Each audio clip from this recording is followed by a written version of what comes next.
Hello there YouTube. So this video will be documenting my first guitar kit that later became known as SBH1.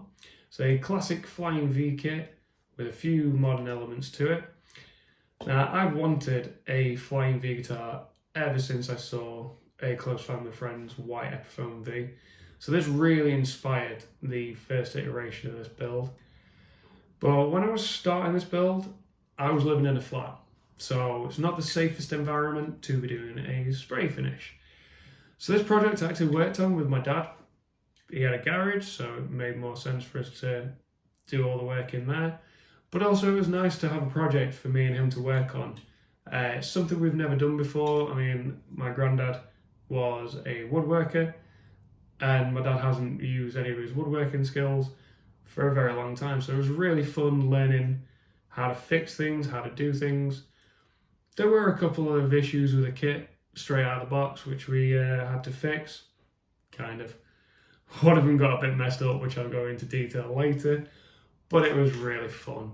Now, I'm going to switch over to the slideshow and voiceover, and I'm going to start with everything that the kit came with.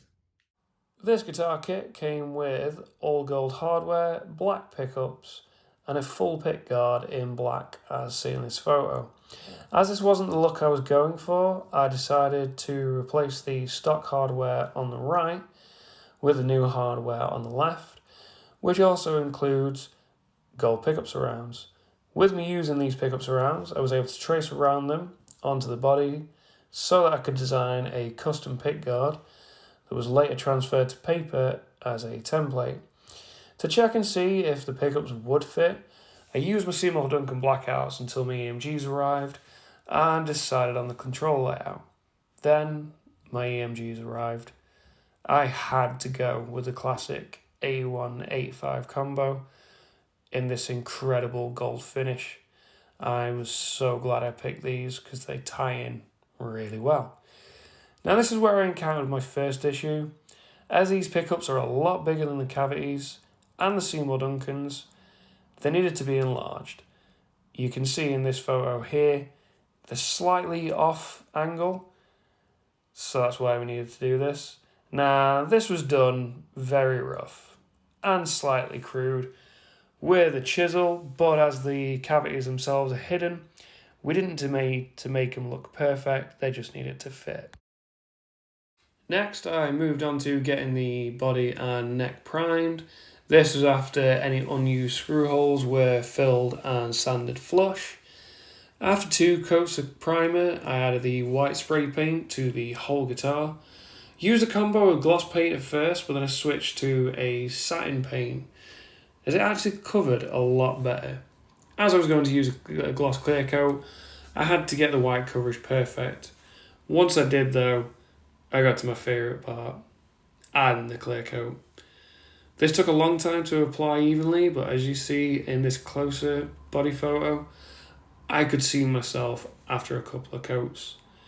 Before I finished the headstock, I added my signature SBH and put the number 1, and it really made it feel like my own. I gave the front a couple more coats whilst it was laid down to give it a little bit more of that mirror shine, and then I moved on to the hardware. While I waited for the lacquer to cure, I worked on the pickguard and control layout as I discovered an issue. The output wires weren't long enough to reach the cavity on the bottom horn. Didn't let this stop me finishing the guitar though. My solution was to have the switch in this bottom horn cavity and the output was on the pickguard.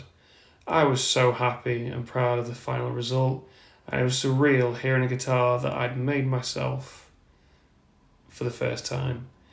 There were a couple of other issues which I will talk about in a second in the next video. So one of the biggest issues with the kit straight out of the box, I started doing a dry test fit, and even though it's a bolt-on neck, I put the neck into the pocket and it was really tight, which is good, but it didn't seem quite right. So as I looked at it, I noticed that, say this is the fretboard, and where my knuckle is there, that's how high up the fretboard was in the neck pocket. So my string was literally touching. Now, when I fix this, Didn't really understand the importance of the neck break angle. Now, this is my first kit guitar, so I didn't realise what that really was and how important it was. So we kind of just went at it with a chisel, leveled it out, so that I could get my string through. Now, what that's caused is my action at my 12th fret is probably about there. So it's way too low down.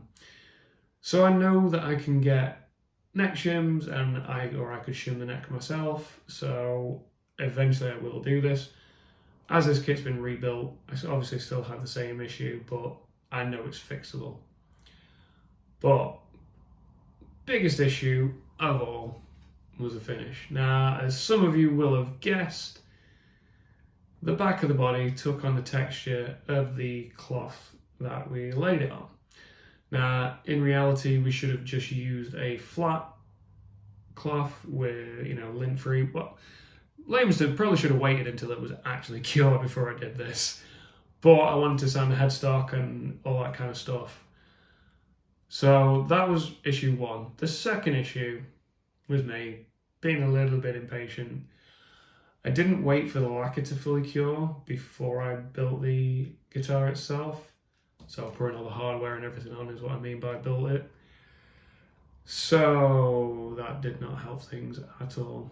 When I came to refinish it, I literally had to break the pickups around out of the mount, so they were just sunk in, and when I took them out, I actually got some of the primer. So it really shows you how important it is to let your lacquer cure. You can't just wait for it to be, set and it's fine. Learn from my mistakes. I've never done that again ever since. With these issues, I knew I wanted to fix them, so I stripped the guitar down and it kind of sat there for a while. And then eventually I managed to move into this house. I got my shed built and I built a different guitar. And that one kind of went wrong as well. Not through the finish this time, it's through something different, but that's a video for another day. But that also inspired this second iteration of the build. So I started planning all the different changes, all the new ideas for SBH1, and that is now known to me as SBH1 Mark II.